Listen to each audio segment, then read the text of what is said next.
ஆசிரியர்கள் அனைவருக்கும் வணக்கம். மிக மிக முக்கியமான செய்தி. அதாவது ஆசிரியர் பணி நியமனம் சம்மந்தமாக வெளியே இருக்குது.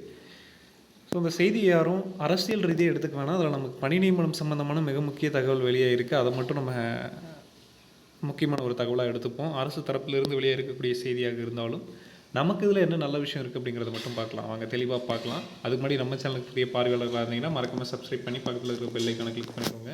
அப்போ தான் எந்த அப்டேட்டையும் மிஸ் பண்ணாமல் பார்க்க முடியும். சரி வாங்க வீடியோக்குள்ளே போகலாம்.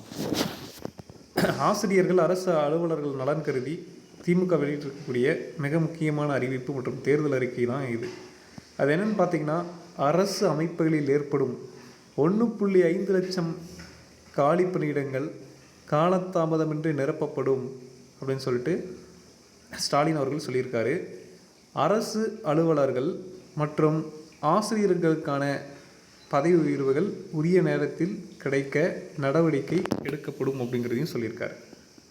சரிங்களா? அரசு அமைப்புகளில் இருக்கக்கூடிய 1.5 லட்சம் காலி பணியிடங்கள், நாட் ஒன்லி ஆசிரியர் பணியிடங்கள், அதாவது டிஆர்பி போர்டு மூலமாக நிரப்பக்கூடிய பணியிடங்கள் மட்டும் கிடையாது. டோட்டலாக அரசு கவர்மெண்ட்டில் வேக்கன்சி இருக்கிற 1.5 லட்சம் காலி பணியிடங்களை காலதாமதம் இல்லாமல் நாங்கள் ஆட்சிக்கு வந்தால் நிரப்புவோம் அப்படிங்கிறத முதல்வர் ஸ்டாலின் அவர்கள் அறிவிப்பாக அவருடைய தேர்தல் அறிக்கையில் வெளியிட்டிருக்காரு. பல்வேறு அறிவிப்புகள் அவர்களுடைய தேர்தல் அறிக்கையில் வெளியே இருக்கிறது. முதல்ல இந்த விஷயம் நான் உங்களுக்கு சொல்லிக்கிறேன். அதுக்கப்புறம் அடுத்தடுத்த விஷயங்களை ஷேர் பண்ணுறேன் அடுத்தடுத்த வீடியோவில்.